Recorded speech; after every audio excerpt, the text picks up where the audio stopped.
아, 작년과 동시에 올해에도 오직 성경으로 돌아가자는 표어로 교회를 이끌어 가려고 하고 있습니다.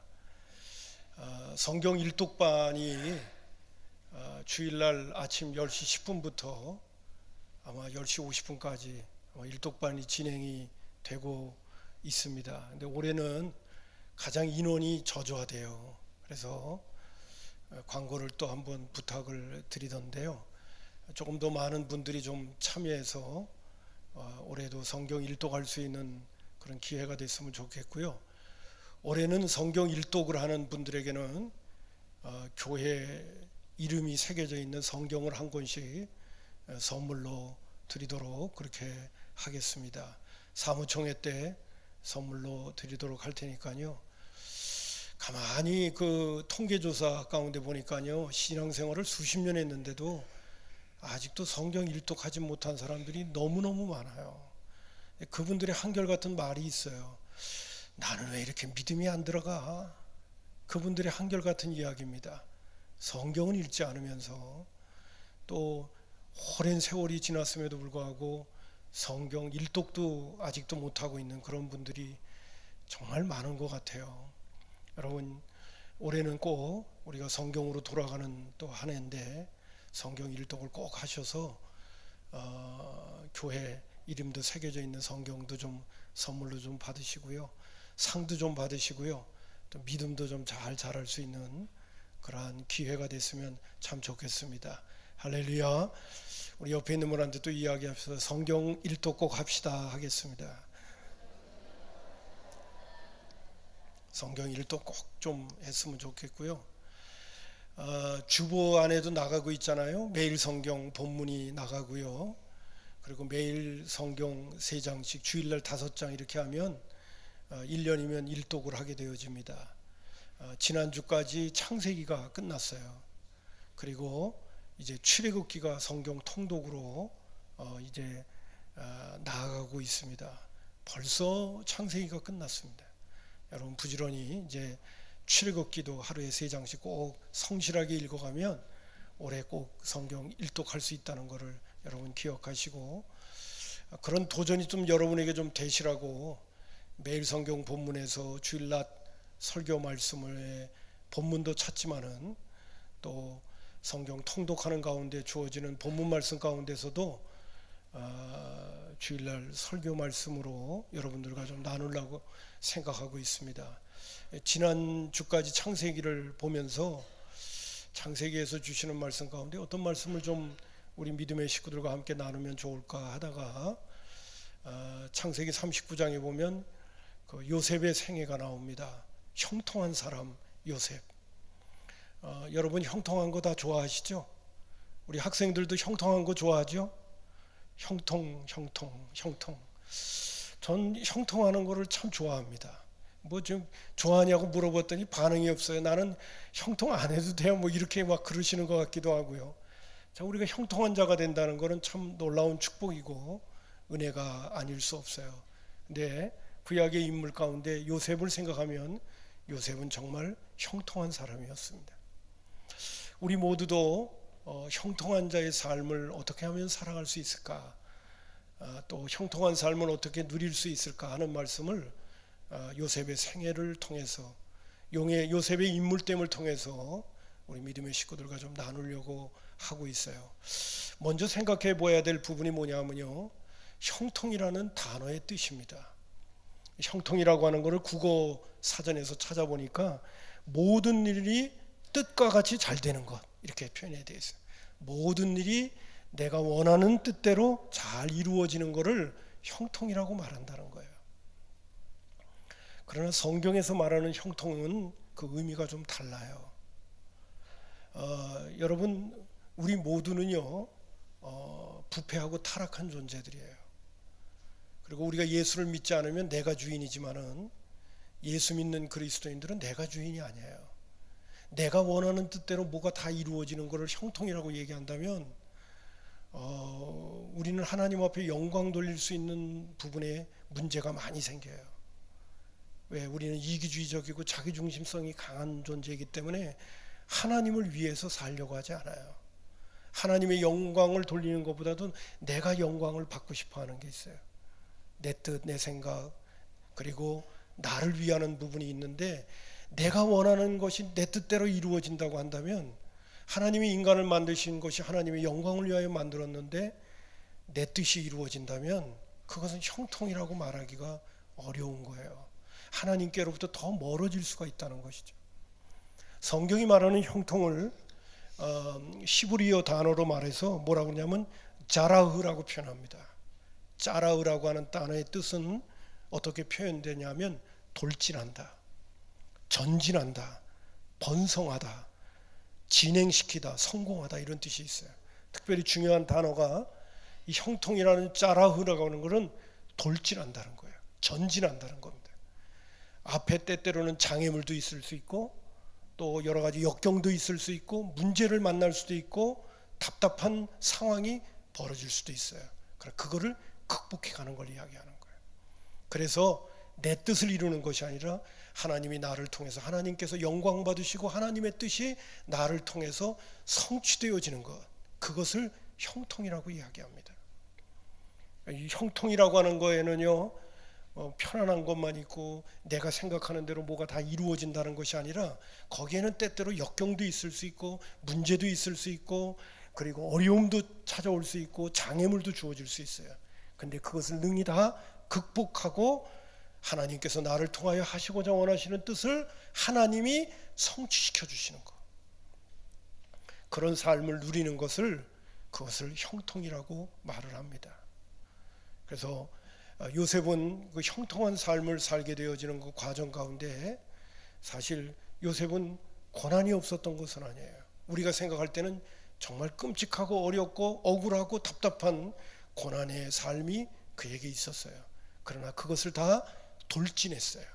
그것을 다 전진했어요. 극복하고, 그리고 하나님께서 이루시고자 원하시는 거룩한 뜻을 그가 이루어드리는 삶을 살아냈던 것을 볼 수가 있게 되어집니다. 오늘 성산의 가족들도 요셉의 형통한 삶을 살았던 것처럼 그런 형통한 삶을 사시기를 주님의 이름으로 축복합니다. 그러면 형통한 삶을 살려면 어떻게 해야 되느냐? 제일 먼저는 하나님이 나와 함께 계셔야 돼요. 오늘 그 2절, 3절, 23절에 보게 되면 이런 말씀이 나옵니다. 여호와께서 요셉과 함께 하심으로 그가 형통한 자가 된 거예요. 이 형통이라고 하는 건 하나님이 안 계시면 형통할 수가 없어요. 반드시 형통한 자가 되려면 하나님이 함께 계셔야 돼요.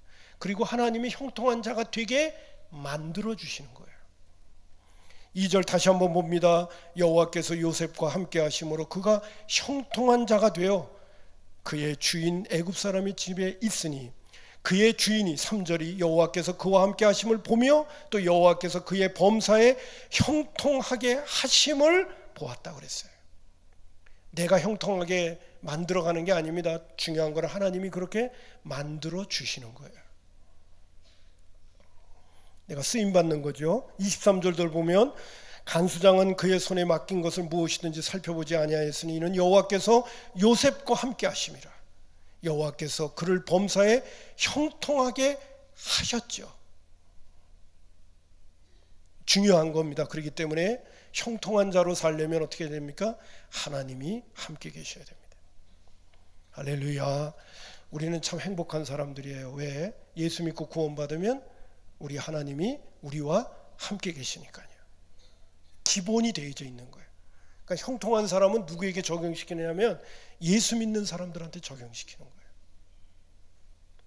성경은 우리에게 분명히 말해주고 있어요. 예수님이 탄생할 때도 처녀가 잉태하여 아들을 낳으리니 그 이름을 임마누엘이라 하라. 임마누엘은 하나님이 우리와 함께 계신다. 성경 말씀 가운데도 예수님을 구주로 영접하면 성령님도 우리와 함께 계시고 예수님도 우리와 함께 계시겠다고 약속하셨어요. 옆에 있는 분하고 또 이야기하십시다. 주님 함께 계시죠? 하겠습니다. 시작. 주님 함께 계시죠? 예. 우리가 예수 믿고 구원받고 하나님의 자녀가 되면 주님 함께 계신 거예요. 늘 주님이 함께 계시고 주님 앞에서 사는 거예요. 그러니까 우리가 형통한 자가 될 수 있는 가장 기본적인 게 우리에게 좀 준비되어져 있다는 것을 믿으시고 감사할 수 있기를 주님의 이름으로 축복합니다. 두 번째로는요, 주어진 삶을 짧게 보면 안 돼요. 멀리 이렇게 내다볼 수 있어야 돼요. 요셉의 생애에 보게 되면 여러 가지 굴곡이 있지만은 요셉의 생애에서 결정적으로 참 힘든 그러한 고난의 시간이 있습니다. 첫 번째는 형님들에게 미움을 사가지고 애굽의 노예로 팔려가게 되는 겁니다. 보디발의 가정에 와서도 노예로, 종으로 이곳에 팔려와서 생활하고 있는 모습이에요. 하나님이 함께 계심으로 인하여 보디발의 가정에서 요셉 때문에 형통하게 하시긴 했지만 요셉의 신분과 그리고 그의 삶의 위치는 너무 비참한 삶의 자리예요. 노예의 자리였습니다. 노비의 자리였어요. 아마 형님들에게 미움을 사갖고 죽을 뻔하다가 거기서 또 그냥 하나님의 은혜로 살아나가지고 노예로 팔려가게 될 때 그가 막 그 억울함 때문에 스트레스를 받아가지고 그냥 자포자기하고 삶을 낙심하고 절망 가운데 빠져 있고 한숨을 쉬면서 모든 것들을 내려놓았다면 그는 형통한 자가 될 수 없었어요. 그런 어렵고 힘든 정황 속에서도 성경 말씀 가운데는 한 군데도 우리가 엿볼 수 있을 만큼 그가 원망하고 불평하고 한숨 쉬고 탓을 했다는 얘기가 한 군데도 나오지 않아요. 우리가 요셉의 생애를 이렇게 보면 느낄 수 있는 게 뭐냐면 요셉에게는 믿음이 있는 거예요. 그리고 지금 어렵고 힘든 삶의 과정을 내가 통과하고 있지만은 하나님께서 뭔가 섭리와 뜻이 계실 거야 하는 그 믿음이 이 요셉에게 있었던 거예요. 할렐루야. 여러분, 때때로 우리의 삶 속에 힘들고 어려운 고난의 과정이나 역경이 있을 적에는 반드시 우리 마음속에 믿음을 가져야 돼. 하나님이 나와 함께 계시니까 뭔가 하나님께서 이 과정을 통해서 하나님의 선한 뜻이 있을 거고 합력해서 선을 이루실 하나님의 놀라운 손길이 있을 거야. 그것을 믿고 잘 그 어려움을 통과할 수 있어야 돼요. 요셉은 애굽으로 노예로 팔려갈 적에도 그런 마음이 있었어요. 또 한 차례 정말 심각한 도전의 상황이 주어지죠. 애굽의 보디발의 가정에서 하나님이 함께 하셔서 그 보디발의 가정 안에서 형통케 하셨고 주인이 볼 적에도 야 정말 저 사람한테는 저 노예한테는 신이 함께 계시는 것 같아. 문제도 잘 풀어가고 형통하게 하는 그런 역사들이 있는 거를 그 주인이 본 거예요. 그래서 가정 총무로 모든 가정에 있는 재산과 그리고 살림살이를 다 맡겼거든요. 거기까지는 좋았어요. 근데 보디발의 아내가 유혹하기 시작하는 거예요. 그 아내의 유혹을 뿌리치게 되면 주어지는 후환이라고 하는 것은 보통 심각한 게 아니에요. 종인데 노예가 안주인의 말을 안 들으면 어떻게 되는 거예요? 그 보복이라고 하는 것은 생각보다 심각할 수도 있는 거예요. 죽는 것도 시간 문제일지도 몰라요. 근데 그 유혹이 계속 되어지는데도 요셉은 그 유혹을 뿌리칩니다. 그리고 그냥 그 유혹을 뿌리친다는 정도로만 끝나지 아니하고 그의 고백이 나와요. 여러분, 구절을 보면 이렇게 나옵니다. 그 보디발의 아내에게 하는 말이 이 집에는 나보다 큰 이가 없으며 주인이 아무것도 내게 금하지 아니하였어도 금한 것은 당신뿐이니 당신은 그의 아내임이라. 그런즉 내가 어찌 이 큰 악을 행하여 하나님께 죄를 짓겠느냐고 하면서 그 유혹을 물리쳐요. 그것 때문에 어떻게 되느냐? 감옥에 갇히게 되는 거예요. 억울하게 그 누명 쓰다시피 자기는 그렇게 하지도 않았는데 보디발의 아내가 보복을 하는 거죠. 남편에게 희한한 얘기를 해가지고 그래가지고 남편을 격동하게 만들어서 감옥에 갇히게 하는 겁니다. 감옥에 갇혔다고 하는 것은 인생 끝났다는 거예요. 그런 절망적인 상황 속에 또 한 번 구렁텅이에 빠져버리는 거예요. 거기서 요셉이 낙심하고 절망했다면 그런 형통한 자가 될 수 없었어요. 그 절망과 낙심과 그 감옥에서의 그 비참한 현실이 자기에게 차가웠다 하더라도 요셉은 거기서도 또 똑같은 생각을 했을 거예요. 하나님의 뜻이 있겠지. 하나님의 섭리가 있겠지. 하나님이 나와 함께 계시는데 그 믿음을 저버리지 않은 거예요.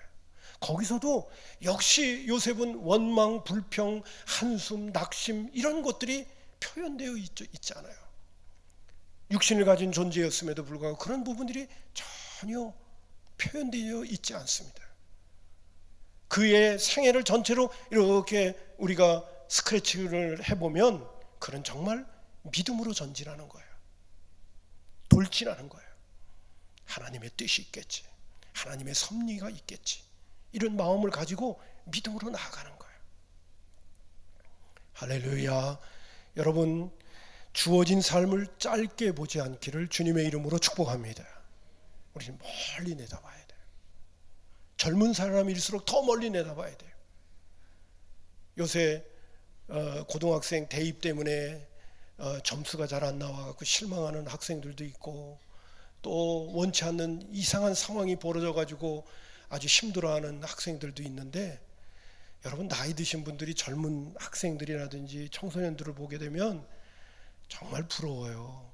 왜 그런지 알아요? 건강만 한 것도 큰 복이거든요. 이 젊은이들은 그걸 몰라요. 청소년들은 그걸 몰라요. 내가 이렇게 건강하게 아무거나 맛있게 음식도 먹을 수 있고, 뛰어다닐 수도 있고, 활동할 수도 있고, 아픈 데가 없고, 그리고 얼마든지 내가 지금이라도 열심히 일하면 뭐가 될 수 있어, 이런 의욕을 가지고 살 수 있는 그러한 건강이 있다는 것만도 굉장한 축복이거든요. 그건 노인들 보면 정말 절실하게 알아요. 노인들은요, 젊은 사람들이 한숨 쉬면요, 왜 저러나 그렇게 생각해요.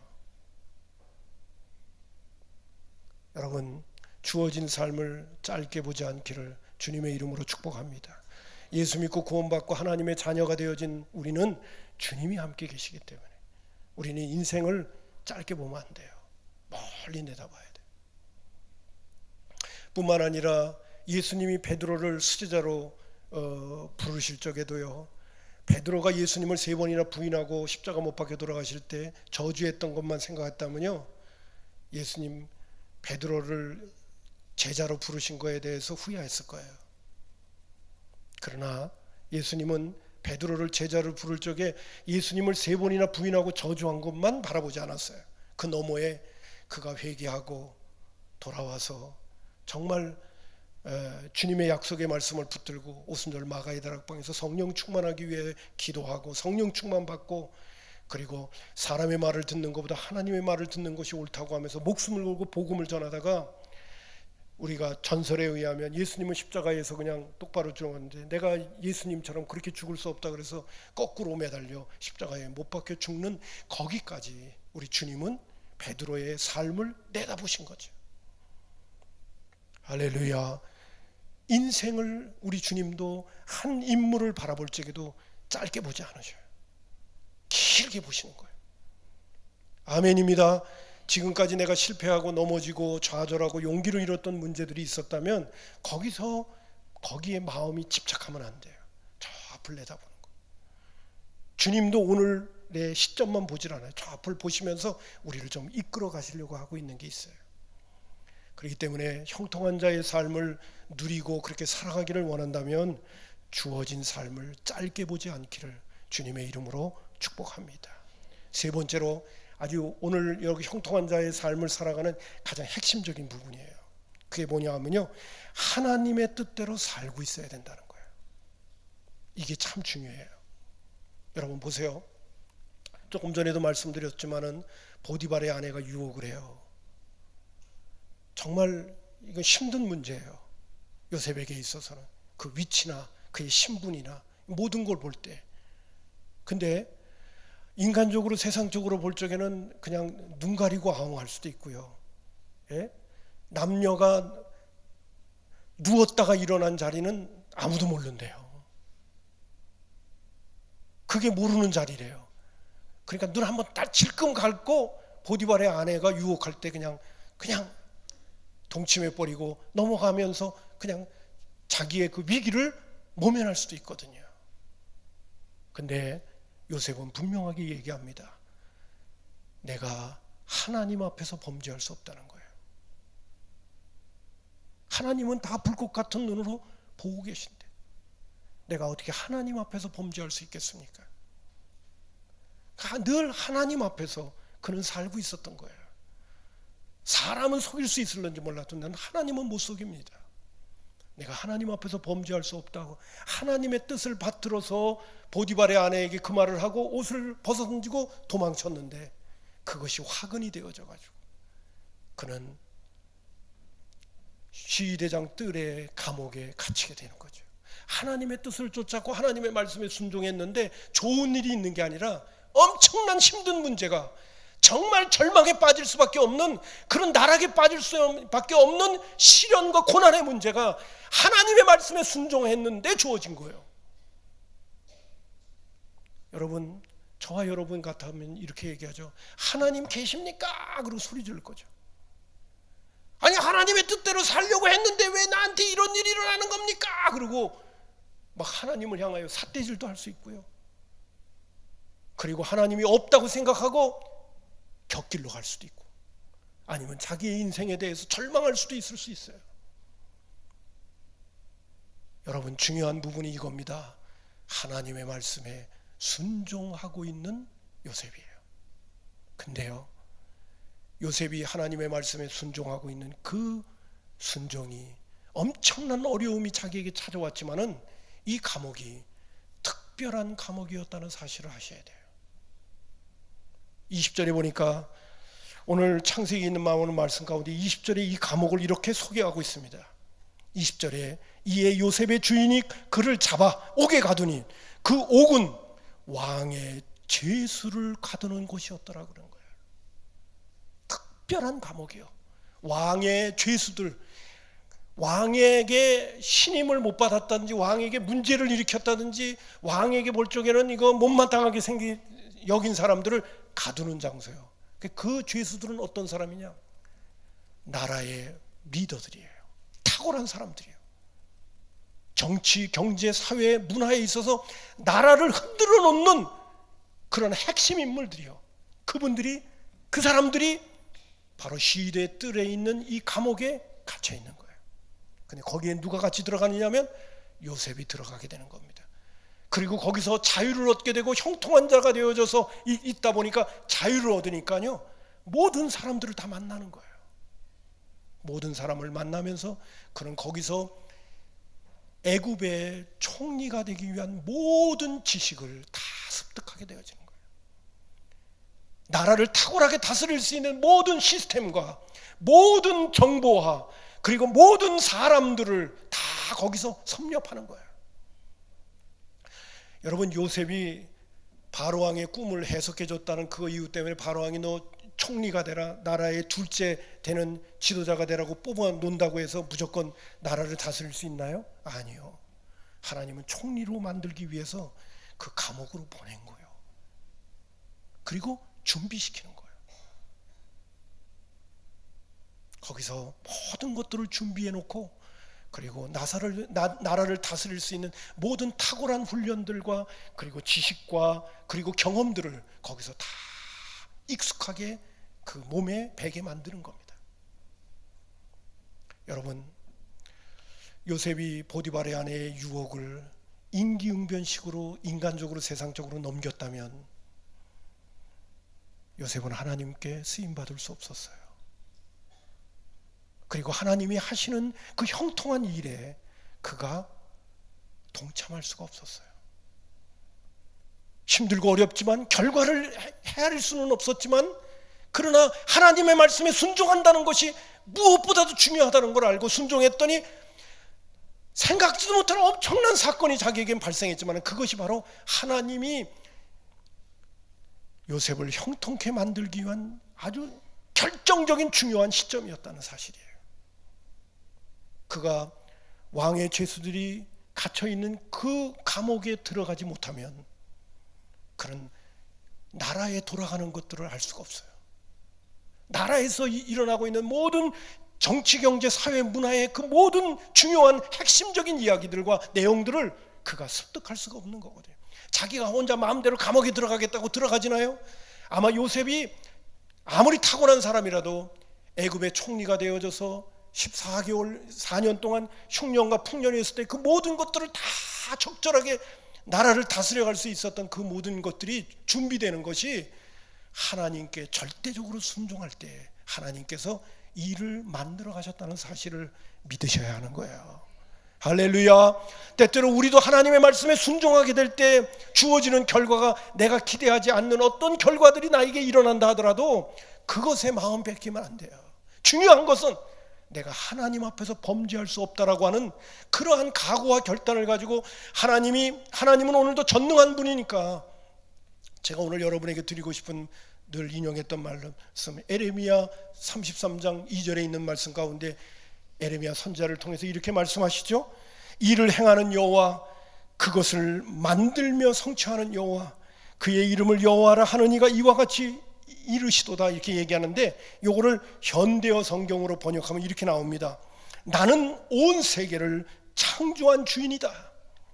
뿐만 아니라 지금 이 세계에서 일어나는 모든 일도 내가 모조리 일으켜 놓고 있다. 무엇이든지 내가 하려고 마음만 먹으면 그것이 바로 현실이 되어 나타난다. 이렇게 현대어로는 이렇게 번역을 해놨어요. 하나님이 열면 닫을 자가 없고 닫으면 열 자가 없고 하나님이 하시고자 원하시면 일을 행하는 여호와, 일을 지어 성취하는 여호와인데 요셉이 바라볼 적에는 하나님의 말씀에 절대적으로 순종하며 나아갔는데 감옥에 갇혔어. 이거 웬일이야, 이거 도대체 어떻게 된 거야 하는데 하나님은 거기에서 놀라운 섭리를 풀어가고 계시는 거죠. 요셉을 애굽의 총리가 되도록 하기 위하여 그 감옥에서 준비시키는 거죠. 여러분, 우리가 하나님의 말씀에 순종한다는 게 이래서 중요한 거예요. 미래의 일들은 다 헤아릴 수 없고 내가 알 수는 없지만은 내가 하나님의 말씀 앞에 순종하고 있으면 때로는 힘들고 어려운 문제가 주어져도 하나님은 그것을 엮어서 작품을 만들어내는 거예요. 그런 능력이 많으신 분이시니까요. 할렐루야. 전능한 분이니까요. 여러분, 하나님의 말씀에 순종하면서 기다리고 있다는 것이 중요한 거예요. 내가 당장 내 눈앞에 어떤 결과가 주어지는 것에 마음 빼앗기지 말고, 때로는 힘들고 어려운 상황이 벌어져도 하나님은 거기에서는 우연이 없으니까요. 그 상황을 엮어서 하나님이 뭔가를 우리를 형통케 하시려고 하는 그 목표를 향하여 우리를 이끌어 가시는 과정 가운데 있는 거예요. 그 과정 가운데 우리가 해야 될 중요한 역할이 뭐냐? 말씀에 순종하는 거예요. 내가 하나님 앞에서 범죄할 수 있겠습니까? 그것 때문에 요셉은 큰 공경과 어려운 현실이 그에게 다가왔지만은 그러나 그것은 미래에 형통케 하시기 위한 하나님의 섭리 속에 있는 거죠. 하나님만이 해내실 수 있는 그런 드라마 속에 요셉이 들어가게 되어지는 겁니다. 오늘도 하나님의 말씀에 잘 순종함으로 하나님이 나를 통하여 일하시는 놀라운 일에 동참할 수 있는 믿음의 식구들이 되기를 주님의 이름으로 축복합니다. 요새 사도반들과 함께요, 하나님을 경험하는 삶을 공부하고 있는데 이번에 마지막 하나님을 경험하려면 우리가 하나님의 말씀에 절대적으로 순종해야 된다는 그런 주제가 나와요. 우리가 하나님의 말씀에 순종할 때 하나님이 우리를 통해서 그때 일하시는 거예요. 근데요, 하나님은 우리의 아버지이시기도 하고 그래서 우리는 그의 아들, 딸이기도 하지만 또 그분은 나의 주인이시기 때문에 나는 그의 종이에요. 여러분, 제가 주인이고 여기 한 사람 종이 있다고 생각해 보세요. 여러분, 종이 불순종하게 되면요 어떻게 되는지 아십니까? 종이 주인의 말을 어기면 어떻게 되는지 아세요? 종은요 주인의 말을 어기면요 값비싼 대가를 치릅니다. 누구이기 때문에? 종이기 때문에. 종이 주인의 말을 안 듣는다는 건 이거는 심각한 문제예요. 여러분 안 그래요? 예? 종이 주인의 말을 안 들어. 근데 우리 하나님은 전능한 하나님이기 때문에요, 종이 주인의 말을 안 듣게 되면 그 전능한 능력을 가지고 종을 다루기 시작해요. 그리고 불순종에 대해서는 굉장한 대가가 치러지는 거예요. 내가 뭘 주인이 말한 거에 대해서 순종하고 가다가 뭐 실수를 하고 내가 능력이 부족해서 잘 못하고 이거 하고, 주인이 명령을 내렸는데 내가 거부했다, 이거는 기본이 안 돼 있는 거거든요. 이건 주인이 대노할 일이고, 주인이 불순종하고 거부한 그 종에 대해서는 엄중한 대가를 지불시켜야 돼요. 여러분, 하나님은 능력 많으신 분이기 때문에 역사를 이루고 안 되는 것도 되게 하시고 불가능도 가능케 하시는 전능성이 있는과 동시에, 우리가 하나님의 말씀에 불순종하면 하나님이 우리에게 값비싼 대가를 지불하는 것에 대한 하나님의 두려움을 알아야 돼요. 하나님 무서운 걸 알아야 돼요. 요번에 제가 그 하나님을 경험하는 삶 가운데 그 순종과 불순종, 순종하지 않으면 하나님을 경험할 수 없다라고 하는 것 가운데 지금 제가 말씀드렸던 그 내용이 나오거든요. 그 내용이 나오는데 눈이 번쩍 뜨이면서 이거 겁이 실실 나더라고요. 저는 가만히 보니까요, 겁쟁이 같아요. 하나님 앞에서는 겁이 엄청 많아요. 하나님이 살아계시다는 것을 잘 안 믿는 사람은요, 배짱이 좋아요. 근데 하나님 살아계시다는 걸 믿는 사람은요, 하나님 앞에서 늘 겁이 많아요. 하나님이 다루실 때는요, 값비싼 대가를 치르거든요. 하나님이 손 대시면 무섭거든요. 전능한 손이 다가와요. 여러분, 우리 찬송가 가사 가운데 그런 부분이 있죠. 전부여 의지 없어서 손 들고 옵니다. 이건 항복하는 거예요. 하나님은요, 우리가 하나님의 자녀고 하나님의 백성이고 하나님의 종이라고 하는데 불순종으로 나가게 되면요, 하나님이 우리를 다루시는 거는요, 굉장합니다. 한번 하나님께서 우리에게 관심을 갖고 있기 때문에 우리를 다루셔야 되겠다고 다가오시면요, 이건 우리는 항복해야 돼요. 나는 우리 성산의 가족들이 그런 지경에까지 빠지지 않았으면 좋겠어요. 여러분도 힘들지만 나도 힘들거든요. 나도 같이 뒤치들거리 해야 되거든요. 뭔 얘기인지 좀 알아들으셨으면 좋겠어요. 아멘입니다. 여러분, 오늘도 하나님께서 우리를 통하여 형통한 삶을 살게 만들어 주시고, 그런 형통한 역사가 우리 가운데 있으려면 우리에게 중요한 부분이 뭐냐면, 내가 하나님 앞에서 범죄할 수 없다는 거예요. 하나님의 뜻대로 살고 있는 거예요. 오늘의 삶이 보잘것없고 뭐 여러 가지 앞이 보이지 않더라도 하나님의 뜻대로 살고 있으면, 일을 행하는 여호와, 일을 지어 성취하는 여호와가 형통은 내가 만드는 게 아니라 하나님은 형통케 해주시는 거예요. 그 손이 우리의 삶 속에서 역사하게 되는 줄로 믿습니다. 그래서 중요한 것이 하나님의 말씀에 성실하게 우직하게 순종하고 있는 거예요. 어떤 결과가 나에게 초래되더라도 그것에 마음 빼앗기지 말고 내가 말씀에 순종하고 있다는 것에 초점을 맞추는 거예요. 그러면 그 다음은 하나님이 책임져 주시는 거예요.